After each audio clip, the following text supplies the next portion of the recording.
Messieurs, dames, Tanguy Koki.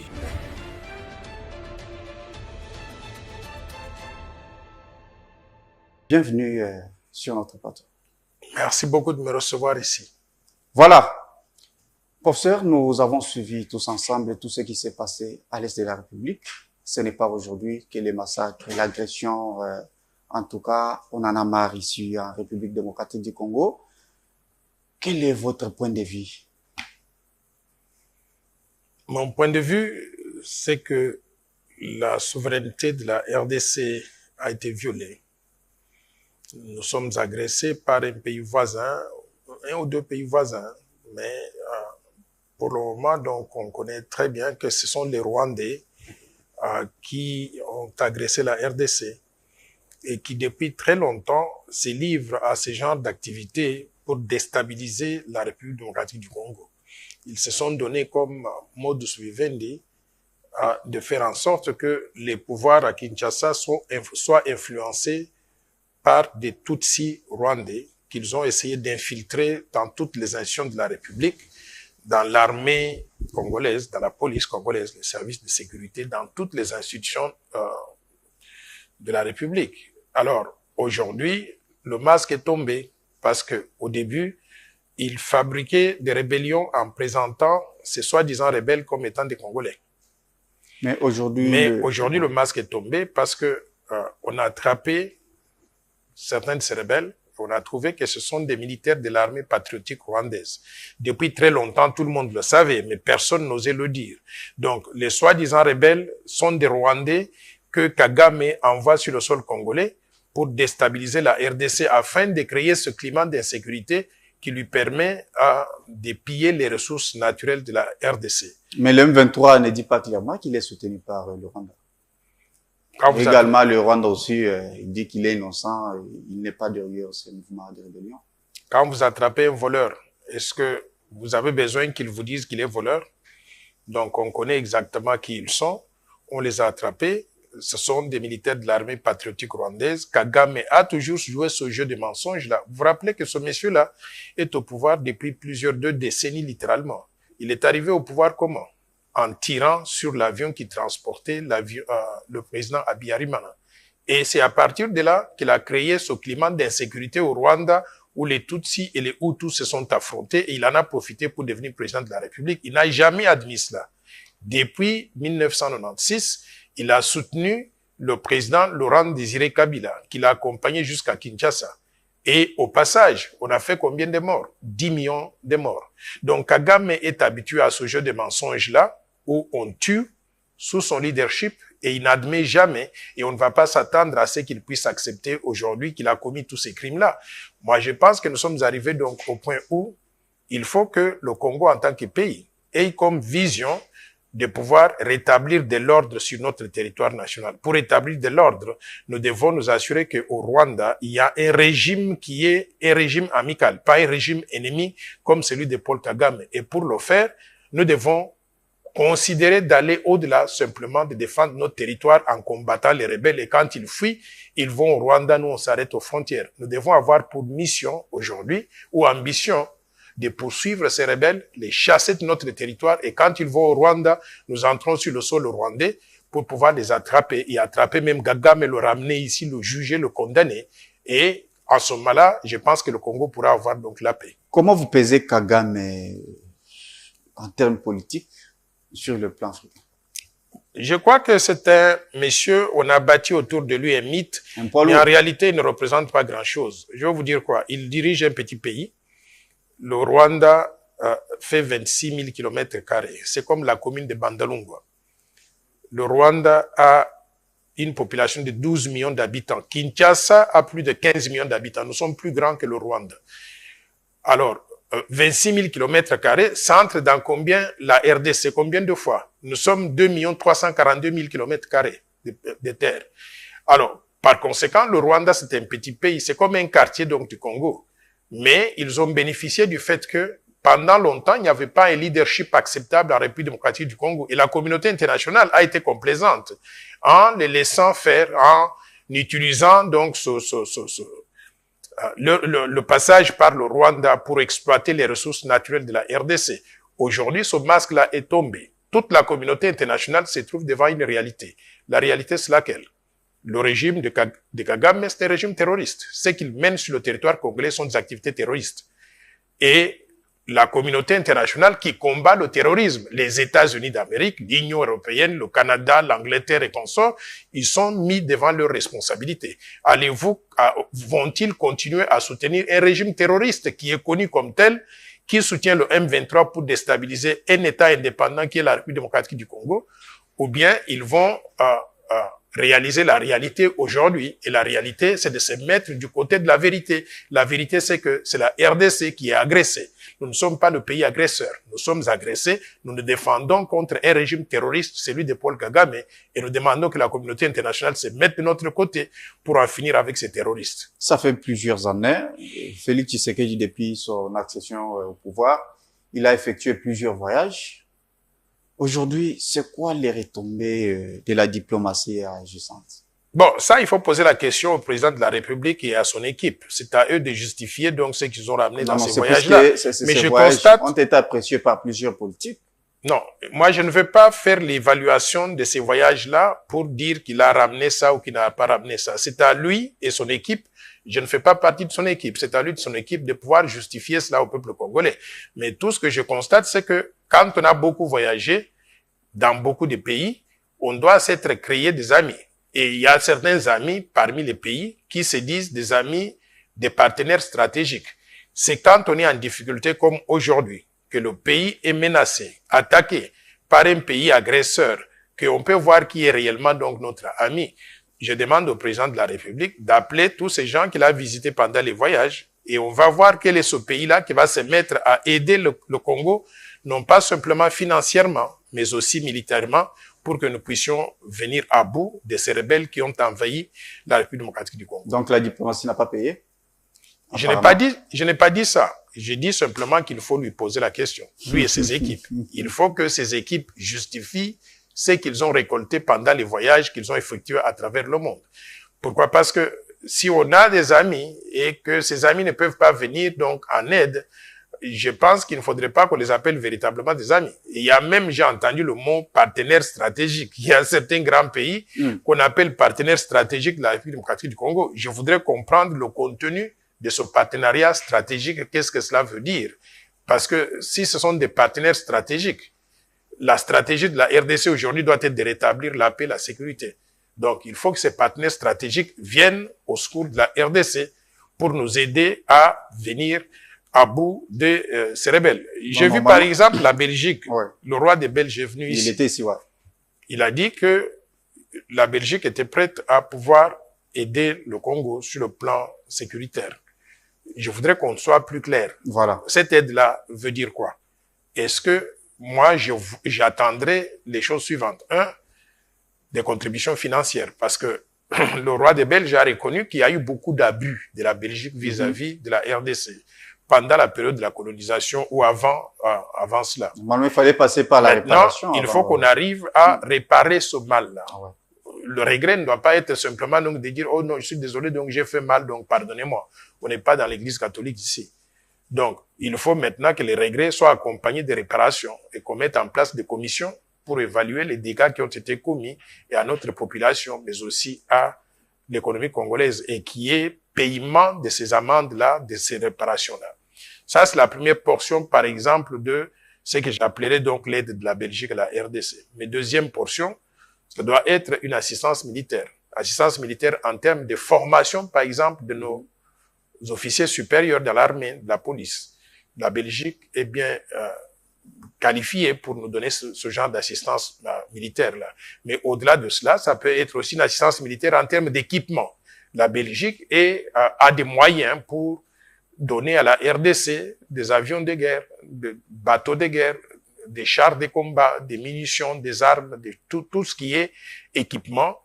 Je pense que ça peut faire partie donc de cette assistance militaire-là. Donc, bref, je pense qu'il est temps aujourd'hui que non seulement au niveau de la Belgique, mais au niveau d'autres partenaires stratégiques, j'ai entendu ce mot-là utilisé pour qualifier les États-Unis, par exemple. Ah ouais. Qu'est-ce que les États-Unis nous amènent comme assistance pendant une période comme celle-ci pour permettre à la RDC de s'équiper et d'être à mesure donc de combattre les rebelles. Donc, Et les États-Unis avaient envoyé quelques experts, je pense il y a 2 ou 3 mois. Ils étaient venus, ils ont étudié la situation et puis ils sont rentrés. Je pense que peut-être ils peuvent nous faire une surprise. bon, je ne veux pas entrer dans la spéculation. Je demande des choses concrètes. Il faut qu'on sache exactement, quand on dit que les États-Unis sont un partenaire stratégique de la RDC, qu'est-ce que cela veut dire? Et qu'est-ce que le partenaire stratégique est supposé nous apporter? Donc, il faudrait que les autorités politiques qui sont en contact avec ces soi-disant partenaires stratégiques disent au peuple congolais exactement ce qu'ils ont demandé, ce qu'ils ont obtenu, et ce que nous sommes en droit d'espérer recevoir pour que notre armée, notre police soient bien équipés afin de faire donc correctement leur travail, de non seulement maintenir la paix, la sécurité sur l'ensemble du territoire national, mais également de défendre l'intégrité territoriale vis-à-vis de ces agresseurs-là qui viennent donc des pays voisins. Et j'ai parlé donc du Rwanda et éventuellement de l'Ouganda. Mais aujourd'hui, les organisations régionales, comment vous trouvez comme Union africaine et d'autres organisations, est-ce que vous sentez vraiment une implication dans cette agression? Je déplore la mollesse, si je peux dire, de l'Union africaine. C'est une organisation de 55 pays membres, mais en réalité qui n'a aucun moyen de pouvoir dissuader un membre. Un petit pays comme le Rwanda ne peut pas faire face à 54 pays sur le plan africain. Si on avait des moyens, on devrait dire au Rwanda, taisez-vous. Je me serais attendu que, aussitôt que ce problème a commencé, M. Moussa Faki Mahamat, qui est quel est son titre au niveau de l'Union africaine, je me serais attendu qu'il prenne son avion, son bateau de pèlerin, qu'il aille au Rwanda et qu'il dise à Kagame, retirez vos troupes immédiatement. Si vous ne retirez pas, les troupes de l'Union africaine vont intervenir pour vous dissuader, pour vous convaincre, vous contraindre donc à le faire. Je ne sens pas ça, mais je vois des communiqués qu'ils font sur les réseaux sociaux. Donc, je pense que l'Union africaine est trop mou, n'a aucune crédibilité, n'a pas de puissance pour pouvoir contraindre un petit État comme le Rwanda qui se méconduit dans la communauté donc des nations. Maintenant, au-delà de cela, il y a d'autres organisations régionales. Nous sommes membres de ce que j'appelle la SADC, le Southern African Development Community SADC, qui regroupe les États à partir donc de la RDC jusqu'en Afrique du Sud. Et cette communauté nous a aidés dans le passé. Parce que quand il y avait les mêmes Rwandais là qui avaient attaqué donc la RDC il y a plusieurs années, pendant le régime de Mzee Laurent Désiré Kabila, la SADC avait envoyé des troupes qui venaient de l'Angola, d'Afrique du Sud, du Zimbabwe, et les résultats ont été probants. Je souhaiterais aujourd'hui qu'on puisse réactiver cette relation avec la SADC pour les mobiliser afin de venir au secours de la RDC. Mais il y a une troisième organisation, East African Development Community, qui regroupe les pays d'Afrique de l'Est. Et nous venons de devenir membres de cette organisation. Moi, je ne suis pas certain qu'on ait bien réfléchi avant d'adhérer à cette histoire-là. Pourquoi? Parce que on adhère à une organisation qui comprend des États qui sont nos ennemis et qui nous ont, depuis très longtemps, cherché à nous envahir, le Rwanda et l'Ouganda. Je pense qu'on a juste ouvert la boîte de Pandore, les portes ouvertes pour leur permettre d'entrer donc en RDC. Je crois que c'était une erreur stratégique.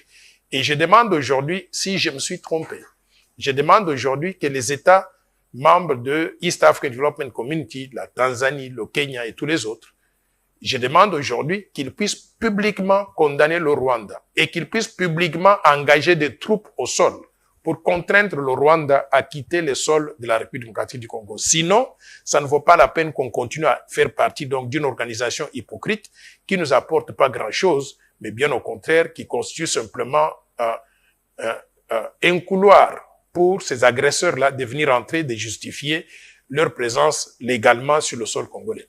Le Tundula a échangé, il a parlé avec l'ambassade de la Russie pour demander... De quelle ambassade? De la Russie? La Russie. Pour demander le soutien.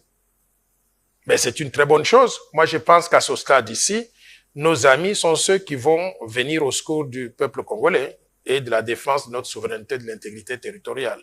Je souhaiterais que M. Le Tundula, ou le ministre, le vice-premier ministre en charge des Affaires étrangères, qu'il puisse élargir le rayon de couverture des pays qu'il contacte la Russie, qu'il contacte la Chine, qu'il contacte le Japon, qu'il contacte d'autres pays membres de l'Union européenne qui peuvent être disposés à nous aider. Mais il n'y a pas longtemps que la RDC a condamné la Russie par rapport à ce qui se passe avec l'Ukraine. Mais aujourd'hui, nous... Bon, c'est une façon très maligne pour la Russie de pouvoir ramener... Vous pensez que la Russie va réagir favorablement? Moi, je pense que Vladimir Poutine n'est pas naïf. S'il sait que la RDC c'est un pays important en Afrique, que la RDC ait condamné l'invasion de la Russie, de l'Ukraine par la Russie ou pas, aujourd'hui, si Vladimir Poutine voudrait attirer la RDC sous son giron pour être ami avec nous, je pense que c'est dans des périodes comme ça que la Russie devait montrer son assistance, donner son assistance à l'égard de la RDC. Et ça va peut-être nous faire réfléchir 2 fois en ce qui concerne avec qui nous devons faire affaire. Parce qu'il y a des amis, encore une fois de plus, on les appelle des partenaires stratégiques, mais qui nous chantent ce mot de partenariat stratégique verbalement. Mais à la fin de la journée, ils ne nous donnent rien et nous gagnons rien de ce partenariat stratégique. Il n'y a que eux qui tirent tout des relations avec la RDC. Donc nous devons nous réveiller. Et s'il y a des Vladimir Poutine aujourd'hui qui voudraient s'ouvrir à nous, autant le faire, autant aussi élargir cette relation avec d'autres pays, la Chine, le Japon, et ainsi de suite. Voilà, aujourd'hui, nous parlons que de Kagame. Kagame a fait ceci, Kagame a fait cela. Est-ce que vous observez aussi une faiblesse en termes de l'organisation, d'abord interne dans notre pays? Est-ce qu'il y a une faiblesse? En temps de guerre, des gens comme nous, on devrait s'abstenir de relever les faiblesses de la RDC. Ça sont des problèmes internes, ce ne sont pas des problèmes que nous devons exposer sur les plateaux de télévision. S'il y a des faiblesses, on doit les résorber à l'interne. Nous devons en parler quand même. Nous devons en parler, mais il y a des choses qu'on ne discute pas à la télévision. Quand vous êtes en temps de guerre, tout le monde doit se mettre dans les rangs, tout le monde doit soutenir les FARDC. C'est notre armée nationale et nous devons combattre l'ennemi avec toutes les forces. Le problème, c'est les conditions dans lesquelles nos vaillants héros sont en train de vivre, les militaires. C'est là où il y a le problème. Il faut qu'on leur donne des moyens. Il faut qu'on leur donne des moyens. Mais je ne souhaiterais pas souligner les faiblesses des FARDC aujourd'hui ou des autorités congolaises. Pourquoi? Parce que ça va être exploité par l'ennemi contre nous. Pour l'instant, les FARDC font leur travail. Il faut qu'on leur donne des moyens. Et je suis convaincu qu'en leur donnant des moyens et toute la mobilisation, tout le soutien populaire, ils vont arriver au bout de ce petit pays-là qu'on appelle le Rwanda. Bientôt l'Assemblée nationale, nous avons suivi hier avec le président Bosso. Il a dit qu'ils sont en train de faire une cotisation pour trouver une enveloppe de 200 000 $ pour soutenir les militaires au front. Est-ce que vous êtes content de ça? Bon, tout compte, hein, 200 000 $ c'est rien. 200 000 $ c'est rien, mais tout compte, c'est symbolique. Ça montre bien que les députés nationaux, ils veulent participer au soutien donc des troupes au front. Et la population congolaise, dans la limite de ce qu'elle a comme moyens, ceux qui ont des moyens devraient aussi contribuer pour qu'on puisse soutenir les troupes au front. Mais moi, je pense que nous sommes quand même un grand pays. On dit que les recettes publiques ont augmenté considérablement. Le budget de l'État a augmenté considérablement. Ça veut dire que nous avons plus de moyens aujourd'hui que qu'hier. En plus de cela, on dit qu'on a des réserves d'échange qui ont augmenté considérablement. Avec un budget de 11 milliards. Un budget de 11 milliards, les réserves d'échange de 3,8 milliards $. On peut disponibiliser suffisamment d'argent pour aider les militaires. Soit le problème, c'est les gestionnaires. De mener la guerre. Pardon? Le problème, peut-être, ce sont les gestionnaires. Bon, je ne vais pas entrer dans ça parce que je n'ai pas d'éléments. Tout ce que je dis, c'est que les autorités publiques doivent donner suffisamment de moyens à l'armée, à la police, pour faire son travail, particulièrement pendant la période donc, de guerre comme celle-ci. Est-ce que vous donnez raison, vous partagez cet avis avec ceux qui proposent qu'à ce moment, Joseph Kabila peut rencontrer Félix Tshisekedi pour tabler sur les dossiers de l'Est, puisque en 2013, Kabila est parvenu quand même à maîtriser ces groupes. Et aujourd'hui, est-ce qu'il c'est facile, parce que soit il est important que cette rencontre vraiment puisse avoir lieu. Tous les Congolais peuvent se rencontrer, mais en ce qui concerne Joseph Kabila, n'oubliez pas qu'il était chef de l'État pendant 18 ans. Et pendant toutes ces années-là, on a installé les Rwandais dans notre pays. Vous allez dans les 145 territoires de la RDC, à l'armée, à la police, dans les services de sécurité, vous trouvez des Rwandais, installés pendant les 18 ans du règne de Kabila. Ce que nous sommes en train de vivre aujourd'hui, c'est la conséquence de ce régime de Kabila. Étant donné que pendant qu'il était président, on a donné aux Rwandais l'occasion de s'infiltrer dans le système politique et économique, dans les institutions de la RDC. Et les Rwandais ont toutes les informations sur nous aujourd'hui. J'ai compris que même la compagnie de télécommunications, notre, comment ça s'appelle, la poste de télécommunications, je ne sais pas comment vous appelez ça maintenant là. Le service de poste de télécommunications, j'ai compris que le serveur central se trouve au Rwanda. Toutes les communications congolaises passent par le Rwanda. Et tout cela s'est passé pendant le régime de Kabila. Donc, si Félix Antoine Tshisekedi, en tant que président de la République, voudrait le rencontrer, ça c'est son important quand même. Bon, je ne sais pas si c'est important ou pas. Moi, si j'étais président de la République, je n'ai pas de temps à le rencontrer. Mais Félix peut faire ce qu'il veut. Voilà. Mouzit propose de construire un mur pour mettre fin à cette agression. Si on a des moyens, il faudrait le faire.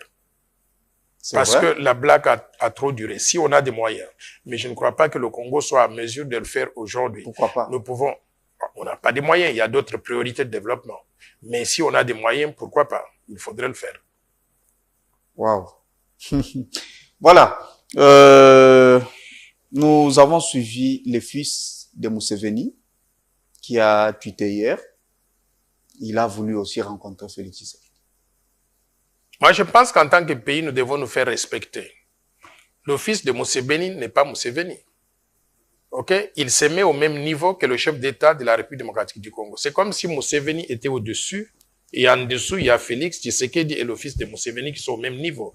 Ça ne marche pas comme ça. Ce monsieur-là, je le suis sur Twitter pour comprendre exactement les choses qu'il raconte tous les jours donc sur Twitter. Et je lui ai même répondu en lui disant, vous savez quoi? On a fait confiance à l'Ouganda aveuglement. Mais il s'avère que aujourd'hui, vous avez vous-même là, général, je ne sais pas comment il s'appelle, vous avez fait une déclaration que vous vous mettrez du côté du M23 et du côté de Kagame. Et je vais vous dire que le peuple congolais est dessus. On n'a plus confiance dans les relations entre nous, la RDC, et votre pays, l'Ouganda. Maintenant, s'il est ami avec le président Félix Tshisekedi, ça c'est leur affaire privée. Mais en tant que pays, je pense que nous sommes arrivés au point où on ne doit pas avoir confiance en n'importe qui. On ne doit pas avoir confiance dans le Rwanda, ce sont nos ennemis. On ne doit pas avoir confiance dans l'Ouganda, ce ne sont pas nos amis. Et je dirais même maintenant que la communauté des États d'Afrique de l'Est, tous ces pays membres-là, je ne sais pas ce que nous gagnons de cela. Nous devons réévaluer cette relation pour déterminer exactement avec qui on doit faire affaire. Mais pour l'instant, ce monsieur-là ne nous inspire pas confiance. Je pense qu'il a un langage très léger, un langage d'ailleurs qui discrédite le président de la République, Félix Tshisekedi, et il faut que les services de la présidence sachent comment gérer des gens des relations avec des individus de ce genre-là qui veulent se faire passer comme étant des militaires invincibles sans lesquels le Congo ne peut pas exister. Donc, je pense qu'il faudrait qu'on puisse réfléchir 2 fois sur le genre de relations qu'on doit maintenir avec et lui et l'Ouganda. Voilà, professeur, nous avons reçu plusieurs messages, à des fois même en cours de route. On nous pose trop de questions autour de la proposition de loi que vous aviez fait il n'y a pas longtemps. On est où? La loi avait été soumise par le député national, Singipolo Luservo Pichu, à l'Assemblée nationale. Elle est à l'étude au niveau du bureau d'études ou bien au niveau du président Bosso. Et il s'est fait que pour que la loi puisse passer, il y a un certain nombre de modifications à apporter à la loi électorale, mais aussi à la Constitution. Tout récemment, il y avait une discussion sur la loi électorale. Et Singi Pouloulou a fait l'argumentaire pourquoi on devrait modifier certaines choses dans la loi électorale, notamment réserver les fonctions de souveraineté dont la présidence de la République aux Congolais qui soient nés de père et de mère pour des raisons de loyauté totale au pays. Et aujourd'hui, la situation que nous vivons montre très bien que nous sommes infiltrés à tous les niveaux des institutions de la République. Et Mais pour arriver à faire passer cette modification dans la loi électorale, il faut que la loi électorale soit conforme à la Constitution. Donc, il faut opérer des modifications similaires au niveau de la Constitution. Or, la Constitution, donc, elle-même dit qu'on ne peut pas la modifier, on ne peut pas la réviser pendant que le pays se trouve en guerre, pendant l'état de siège. C'est ça qui fait que pour l'instant, le débat n'a pas eu lieu sur la proposition de loi telle que nous l'avons faite. On attend que l'état de siège soit levé pour qu'il y ait ce débat et qu'il y ait vote pour que ce que nous avons proposé devienne la loi de la terre. Mais je voudrais attirer l'attention de nos compatriotes. Ne soyons pas naïfs. Nous sommes un pays aujourd'hui pratiquement sur le chemin de la disparition.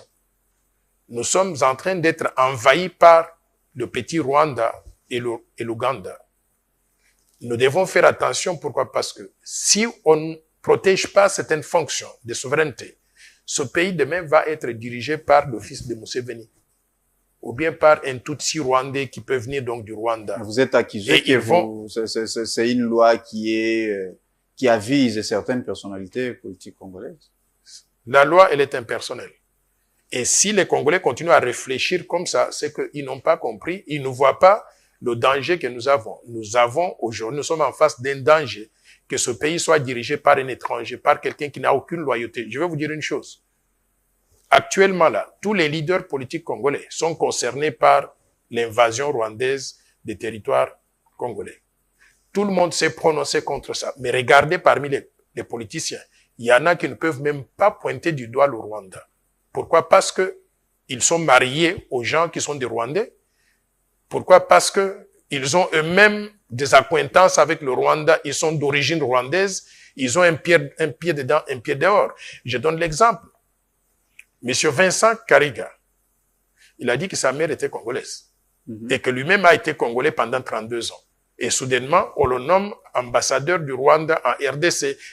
Il renonce à la nationalité congolaise pour aller servir son vrai pays. Donc, il avait une loyauté partagée entre la RDC et le Rwanda, et le temps est arrivé pour lui de choisir le côté. Ça, c'est le premier exemple de manque de loyauté. Voilà quelqu'un que nous avons nourri, logé, on l'a éduqué. Et quand il faut choisir, il choisit le Rwanda de son père contre la RDC de sa mère. C'est ça le point de loyauté. Deuxième exemple, il y a un mouchi congolais, un mouchi rwandais. Soi-disant, il est mouchi. Il a vécu avec nous dans les institutions de la République pendant 2-3 décennies. Il vient d'être nommé ambassadeur du Rwanda en France. On découvre que parmi nous, on était infiltrés. C'était un Rwandais parmi nous, mais nous, on le prenait pour mouchi, un Congolais.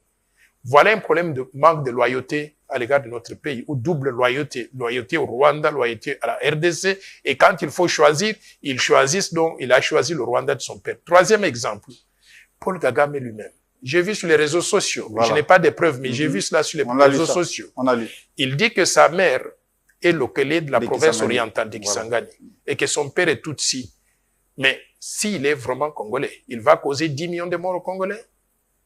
Et s'il est congolais, il a choisi d'attaquer la RDC donc de sa mère. Ça montre qu'il n'a aucune loyauté à l'égard donc de ce pays. Par conséquent, réveillons-nous, Congolais, avant qu'il ne soit trop tard.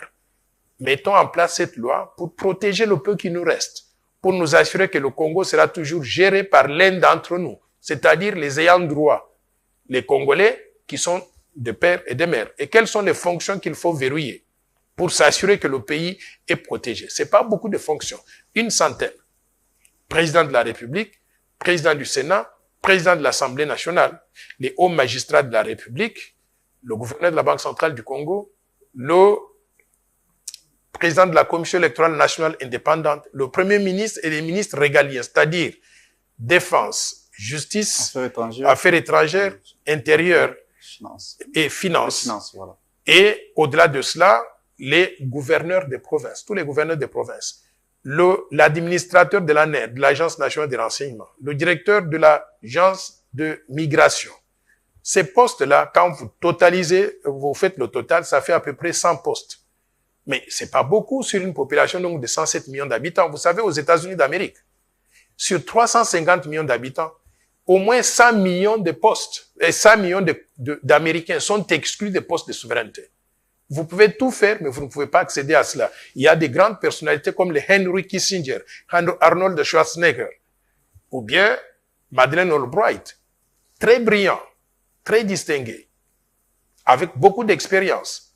Mais ils sont montés dans les échelons de l'administration publique américaine jusqu'à devenir secrétaire d'État ou bien gouverneur de l'État de Californie.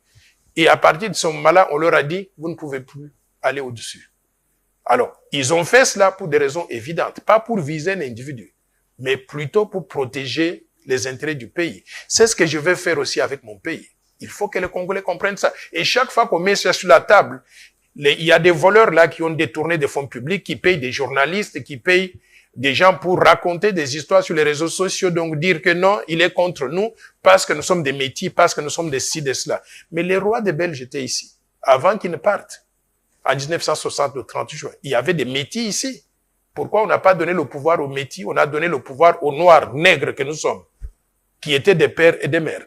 C'est parce que nous sommes des ayants droit. Les autres peuvent occuper tous les postes qu'ils veulent, ils peuvent faire ce qu'ils veulent au Congo.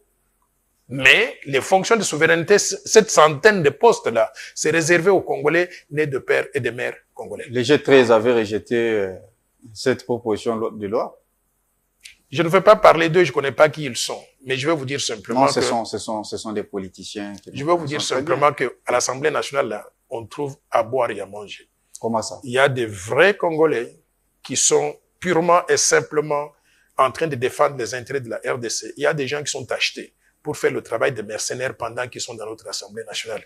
C'est pour ça que je salue, du fond de mon cœur, honorable Singhi Pululu Servo Pichu, un Congolais de père et de mère qui a compris qu'il faut défendre le pays avec toute la force qu'il faut. Et il y a beaucoup d'autres encore parmi les 500 députés nationaux qui sont comme Singhi Pululu. Et nous comptons sur eux pour faire passer cette loi. Comment vous avez jugé l'adoption de la loi d'habilitation? J'ai pas beaucoup de commentaires donc là-dessus. Je me concentre sur la loi de verrouillage de l'accès aux fonctions de souveraineté. Parlons un petit peu. Puisque Non, normalement, on devrait... Je n'ai pas de temps pour ça. Je voudrais me concentrer sur ça. Je vais pas tout faire. Ok? Il y a des gens mieux qualifiés que moi pour parler de cette loi-là. Voilà. Comme ça, quelles sont les propositions que vous donnez aujourd'hui pour mettre fin à tout ce qui se passe à l'Est de la République, comme vous avez refusé de parler de l'habilitation? Il faut remettre le peuple congolais dans le siège du conducteur. Il faut que le chef de l'État s'adresse à la nation. Le pays est en guerre. Le pays est envahi par le Rwanda. Bunagana se trouve contrôlé par l'armée rwandaise aujourd'hui.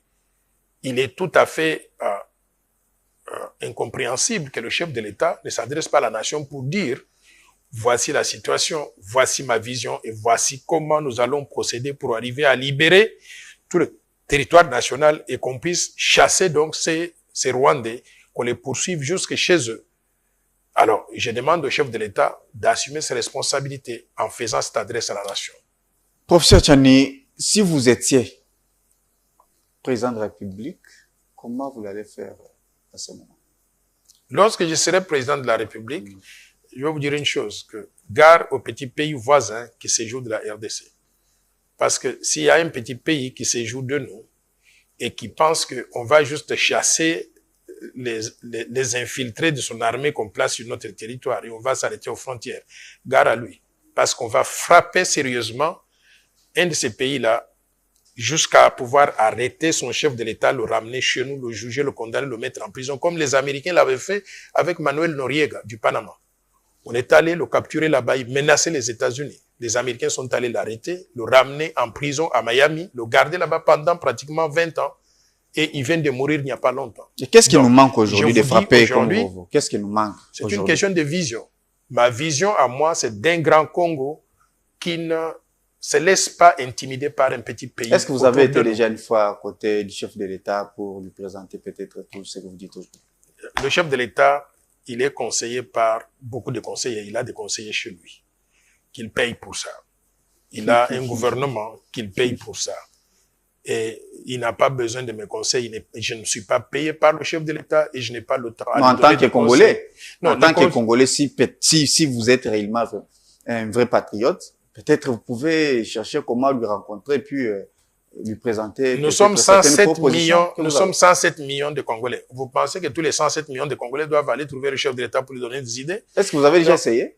Une fois qu'il a refusé de recevoir? Je ne vais pas entrer dans ce jeu-là. Je vais vous dire une chose, c'est que le chef de l'État, il a des conseillers qu'il paye. Vous savez, quand on a un conseiller, on étudie, on détermine si les conseils qu'il va donner dans un domaine bien spécifique vont lui apporter de la valeur ou pas. Il a fait son estimation, il a choisi des gens avec qui il travaille, au niveau de son cabinet, au niveau de son gouvernement. Et je pense qu'il s'est suffi à ce niveau-là. Il n'a pas besoin de mes conseils. Déclarer une guerre aujourd'hui, c'est important. Mais je venais de le dire tout à l'heure que nous sommes en guerre contre le Rwanda. Mais la guerre, et le Rwanda a envahi aujourd'hui. Bunagana est contrôlé par qui? Par l'armée rwandaise. Ah ouais. Donc nous sommes en guerre. C'est pour ça que je demande que le chef de l'État sorte du silence, qu'il fasse un discours, qu'il s'adresse à la nation et qu'il explique la situation. Rien que le fait que Bunagana soit tombé sous l'armée rwandaise, ben, ça devait automatiquement amener le chef de l'État à s'adresser à la nation pour dire, ben voici ce qui se passe. Aujourd'hui, les gens utilisent quelles informations? Des réseaux sociaux. Parfois, ce sont des fausses informations, parfois, ce sont des vraies informations.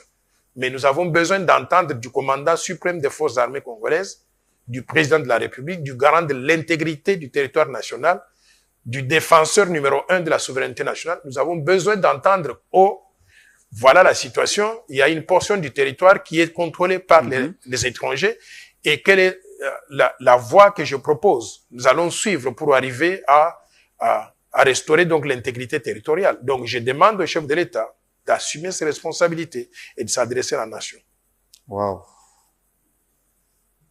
Je pense que nous sommes arrivés presque à la fin de notre entretien. Est-ce que vous avez peut-être manqué quelque chose? Oui, j'ai quelque chose à vous dire. Comme vous voyez, depuis 2018, quand j'étais candidat à la présidence de la République, j'ai pas gagné les élections, mais le peuple congolais n'avait pas voté pour moi. Et j'ai accepté mon sort en me disant, je vais me préparer pour d'autres meilleures opportunités dans l'avenir. Vous serez candidat en 2023? Nous avons créé un parti politique qui s'appelle la Force du Changement. Okay. Et nous sommes en train de faire la promotion de nos idées, notamment le plan Marshall de Noël Tchani pour la reconstruction et le développement de la RDC qui vise à développer le pays et à sortir du sous-développement pour en faire un pays émergent à l'espace de 15 ans.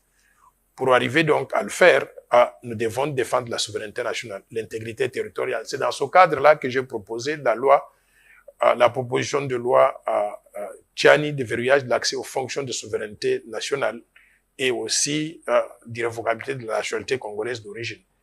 Aujourd'hui, nos activités ont atteint un niveau tel que un individu seul ne peut pas soutenir cela financièrement.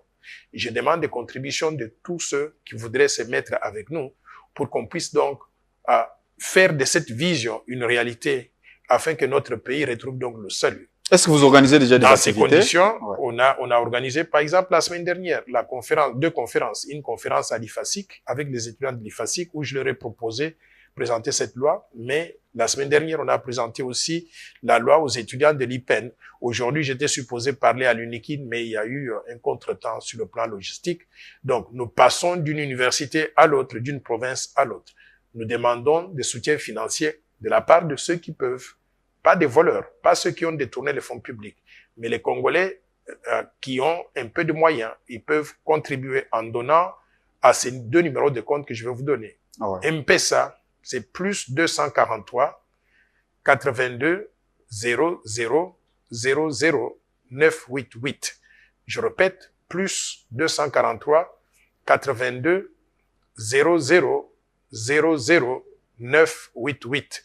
Et le compte Orange Money, c'est plus 243 85 210 22 22. On ne vous demande pas des millions.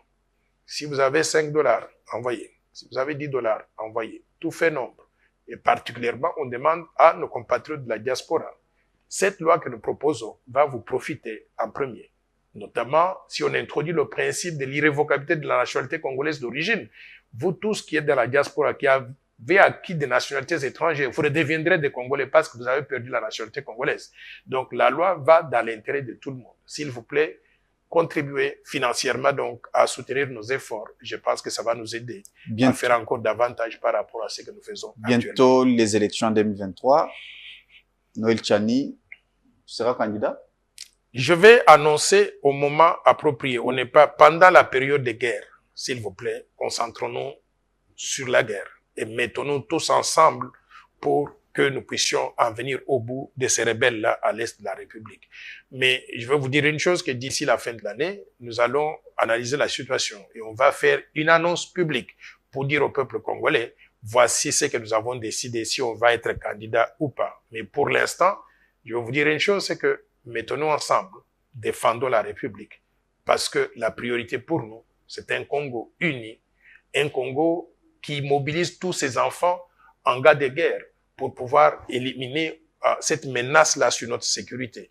Il ne faut pas qu'on soit dispersé, chacun regardant à son côté, commençant à faire la campagne électorale, et ainsi de suite. J'estime que le temps viendra pour qu'on fasse donc cette déclaration-là. Est-ce qu'avec cette allure, il y aura les élections en 2023? Mon espoir et ma prière, c'est que les élections aient lieu dans un pays qui se veut démocratique. On ne doit pas tout le temps. On a connu Joseph Kabila qui est resté au pouvoir pendant 18 ans. Vous voyez, tout ça, on est agressé, on n'a pas eu le temps d'organiser les élections. Je disais, on a connu Joseph Kabila qui était là pendant 18 ans. Il faisait beaucoup de manœuvres pour ne pas organiser des élections. J'espère que Félix-Antoine Tshisekedi ne va pas tomber dans ce piège-là.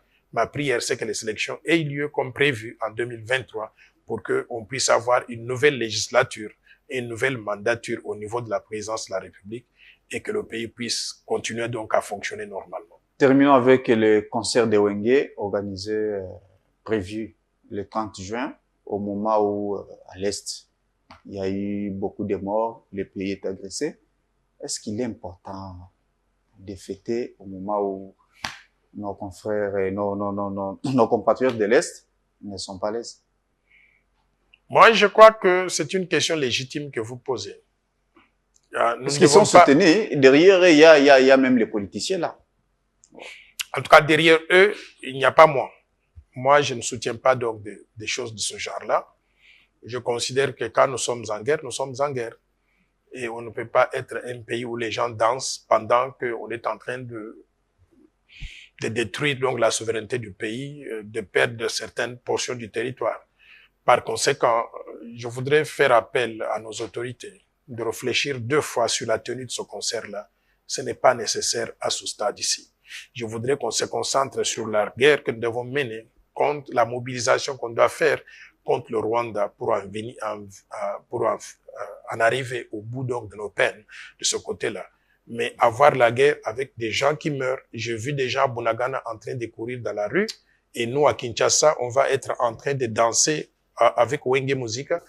Et je pense que ce n'est pas comme ça la maturité donc d'un peuple. Nous devons réfléchir 2 fois sur ça. Ma recommandation, pas de concert de Wenge Muzika le 30 juin. Merci. Nous terminons. Messieurs, dames, Tanguy Koki.